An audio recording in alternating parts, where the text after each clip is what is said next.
2023년 8월 4일 오늘의 말씀 시작하겠습니다. 오늘 나눌 말씀은 요한복음 1장 45절에서 46절 말씀입니다.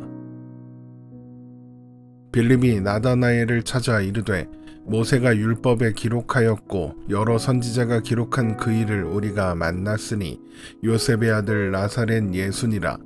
나다나엘이 이르되 나사렛에서 무슨 선한 것이 날 수 있느냐. 빌립이 이르되 와서 보라 하니라. 아멘. 빌립은 예수님의 제자들이 특별한 존재가 아니라는 것을 드러내는 사람이고, 나다나엘은 그런 제자들이 하나님께서 예수님께로 보낸 사람들, 하나님의 선물이라는 것을 드러내는 사람이라고 했습니다. 예수님의 부름을 받은 빌립은 예수님을 따르기로 하고 제일 먼저 나다나엘을 찾아갑니다. 그리고 자신이 메시아를 만났다고 이야기합니다. 요한복음 1장 45절입니다. 빌립이 나다나엘을 찾아 이르되 모세가 율법에 기록하였고 여러 선지자가 기록한 그 일을 우리가 만났으니 요셉의 아들 나사렛 예수니라. 빌립이 나다나엘에게 모세가 율법에 기록하였고 여러 선지자가 기록한 그 일을 우리가 만났다고 하는 것으로 보아서 나다나엘은 평소 메시아에 대하여 관심이 많았고 메시아를 기다리는 사람이었으며 빌립 또한 그것을 알고 있었던 것으로 보입니다. 그렇게만 보면 나다나엘은 정말 그 이름에 하나님의 선물이라는 그 이름에 어울리는 사람이었던 거죠. 그러나 나다나엘은 그 이름에 걸맞게 행동하지 않습니다. 빌립이 메시아를 만났고 그가 나사렛 사람이라는 말을 들은 그가 처음 한 말은 나사렛에서 무슨 선한 것이 날 수 있느냐 였거든요. 요한복음 1장 46절입니다. 나다나엘이 이르되 나사렛에서 무슨 선한 것이 날 수 있느냐. 빌립이 이르되 와서 보라 하니라. 나다나엘의 말처럼 나사렛은 시골 총구석의 작은 동네였습니다.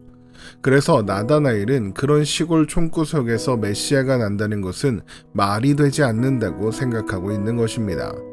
그리고 이것은 예수님을 배척한 많은 사람들의 태도와 비슷합니다. 훗날 유대인들은 그리스도인들을 가리켜 나사렛 이단이라는 멸칭으로 부르는 것만 봐도 알 수 있죠. 사도행전 24장 5절입니다. 우리가 보니 이 사람은 전염병 같은 자라 천하에 흩어진 유대인을 다 소요하게 하는 자요 나사렛 이단의 우두머리라. 물론 마태복음에는 이런 말씀이 있습니다. 마태복음 2장 23절입니다. 나사렛이란 동네에 가서 사니 이는 선지자로 하신 말씀에 나사렛 사람이라 칭하리라 하심을 이루려 함이르라. 마태복음 2장 23절이 말하고 있는 것은 예수님께서 나사렛에서 자라신 것은 구약의 예언을 성취하신 일이라는 것이죠. 그런데 재미있는 것은 구약에서 어떤 선지자도 특별히 예수님께서 나사렛 사람으로 불릴 것이라고 예언하지 않았다는 겁니다. 그러면 마태는 왜 예수님이 나사렛 사람이라 불리는 것이 구약 선지자로 하신 말씀을 성취하는 것이다 라고 이야기하는 걸까요? 이 말씀, 마태복음의 이 말씀을 원어대로 번역하면 이는 선지자들로 하신 말씀을 이룬 것이니 그것은 곧 나사렛 사람이라 칭하리라 입니다. 그러니까 지금 마태는 선지자들, 구약 선지자들의 전체 예언의 종합이 바로 예수님께서 나사렛 사람으로 불리는 것에 담겨 있다, 이렇게 말하고 있는 것이죠. 그러면 나사렛 사람이 어떤 의미를 가지는 걸까요? 먼저 나사렛은 요셉과 마리아의 고향이며 예수님께서 자란 동네입니다. 이 지역은 이스라엘 중부에 있는 아주 외진 산골, 시골 마을입니다. 그러니까 나다나엘이 하는 말처럼 나사렛 사람이다, 이건 촌놈이다, 이런 뜻입니다.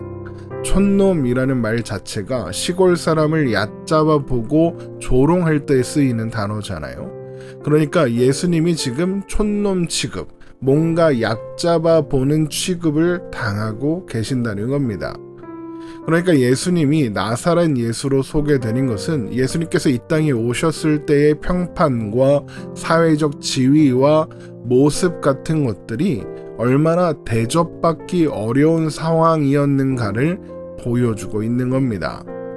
실제로 성경은 메시아가 그런 취급을 받게 될 것이라고 예언하고 있습니다. 이사야 53장 1절에서 3절 말씀입니다. 우리가 전한 것을 누가 믿었느냐? 여호와의 팔이 누구에게 나타났느냐?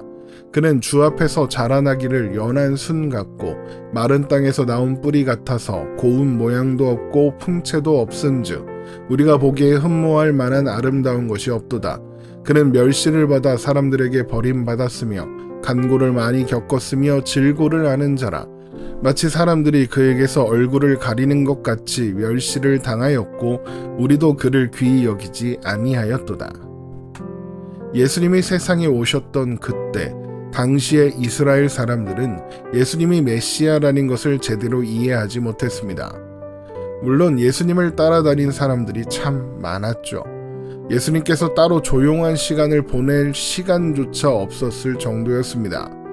그러나 예수님께서 자신이 이 땅에 오신 목적을 말씀하시자 모두 외면하고 떠났습니다. 또 마지막 예루살렘 입성하실 때에 모든 백성들이 환호하며 길에 옷을 깔고 종려나무 가지를 펴고 외치기를 호산나 찬송하리로다 주의 이름으로 오시는 이여 호산나 이렇게 외치고 환영했지만 내가 십자가에 죽을 것이다 라고 하시자 모두 떠나고 12제자만 남았습니다. 그 12제자들은 또 어떻습니까? 예수님이 돌아가시자 모두 도망갔습니다. 그러나 예수님은 기꺼이 나사렛 사람으로 불리기로 하시는 겁니다. 왜냐하면 그것이 예수님께서 이 땅에 오신 목적이고 이유였기 때문이죠. 이사야 53장 4절에서 6절 말씀입니다. 그는 실로 우리의 질고를 지고 우리의 슬픔을 당하였거늘 우리는 생각하기를 그는 징벌을 받아 하나님께 맞으며 고난을 당한다 하였노라. 그가 찔림은 우리의 허물 때문이요 그가 상함은 우리의 죄악 때문이라. 그가 징계를 받음으로 우리는 평화를 누리고 그가 채찍에 맞음으로 우리는 나음을 받았도다. 우리는 다 양 같아서 그릇 행하여 각기 제 길로 갔거늘 여호와께서는 우리 모두의 죄악을 그에게 담당시키셨도다. 그래서 세례 요한이 예수님을 발견하고 보라 세상 죄를 지고 가는 하나님의 어린 양이로다 라고 선포했던 겁니다. 예수님은 나사렛 사람으로 그 길을 가셔야 했던 겁니다. 우리는 먼저 죄로부터 해방을 받아야 하고 그 일을 우리가 스스로의 힘으로 할 수 없기 때문에 예수님이 오셔야 했습니다. 나사렛 사람으로 대접받을 수 없는 존재로 오셔야 했습니다. 예수님은 처음부터 죽기 위하여 오신 겁니다. 우리를 가르치고 달래고 구슬리다가 안 되니까 어쩔 수 없이 십자가를 지신 게 아니라는 겁니다. 예수님이 오셔서 하시려고 하는 일이 잘 풀리지 않아서 당시 기득권자들이었던 바리새인들과 사두개인들과 또 제사장들의 공격과 모함을 받아서 억지로 죽임을 당한 것이 아니라는 겁니다. 그러니까 예수님은 그런 취급을 받을 것을 이미 아신 겁니다. 세상이 자신을 알지 못하고 자기 백성이 자신을 영접하지 않을 것을 이미 아셨습니다. 요한복음 1장 10절에서 11절입니다. 그가 세상에 계셨으며 세상은 그로 말미암아 지은 바 되었으되 세상이 그를 알지 못하였고 자기 땅에 오매 자기 백성이 영접하지 아니하였으나 하지만 예수님은 그럼에도 불구하고 오셨고 나사렛 사람으로 사셨으며 또 그렇게 죽으시는 겁니다. 그것이 우리를 살리는 길이고 그것이 우리에게 하나님의 자녀가 되는 권세를 주시는 유일한 방법이었기 때문이죠. 안타까운 것은 오늘날 많은 신자들이 나다네엘처럼 예수님께 대하여 나사렛에서 무슨 선한 것이 날 수 있느냐라고 말하고 있는 것 같다는 것입니다. 이게 무슨 말이냐 하면 예수님이 나사렛 사람이 아니라 예루살렘 중심의 사람이고 그래서 정치, 사회, 경제, 군사적으로 대접받고 인정받는 그런 분위기를 바란다는 겁니다. 그래서 신자로서 세상에서 떵떵거리며 살고 싶은 겁니다. 우리 예수님이 이런 분이야 이러면서요.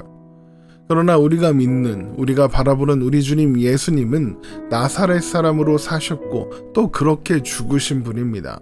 그것이 우리를 살리는 유일한 길이었으니까요. 그런 존재인 우리가 세상의 것으로 예수 믿는 보상을 생각하고 기대한다는 건 좀 이상한 일이 아니겠습니까? 물론 우리는 세상 속에 살아갑니다. 하지만 우리가 우리 삶의 자리에서 부딪히게 되는, 만나게 되는 모든 일들은 하나님께서 우리를 하나님의 사람으로 만들어 가시는 훈련의 과정일 뿐입니다. 여러분, 이것을 우리가 안다면 그것이 돈이든 건강이든 명예든 능력이든 그것이 무엇이든 우리를 하나님의 사람으로 세워가는 일에 사용되는 도구일 뿐 그것 자체가 목적이 될 수 없다는 것도 알 수 있는 겁니다. 그래서 세상의 환경이나 상황이 우리를 흔들 수 없다는 것도 알 수 있게 되는 거죠. 그리고 이것이 우리가 가지는 믿음이요, 우리가 서 있는 반석, 토대입니다. 우리는 그 위에서 늘 승리하고 자신감과 소망 안에서 모든 일에 감사하며 살 수 있는 겁니다. 이 모든 일을 이루시려고 예수님은 나사렛 사람으로 불리는 것을 기꺼이 받아들이신 겁니다. 우리가 그분을 따르는 그리스도인들이라면 우리들 또한 나사렛 사람이라 불리는 것, 세상에서 인정받지 못하고 외면당하는 것을 두려워하거나 염려하지 않아도 될 것입니다. 오히려 그 안에 승리가 있고 영광이 있으니까요. 오늘 말씀 이렇게 마치겠습니다. 오늘도 복된 하루 되시기를 주님의 이름으로 축원합니다.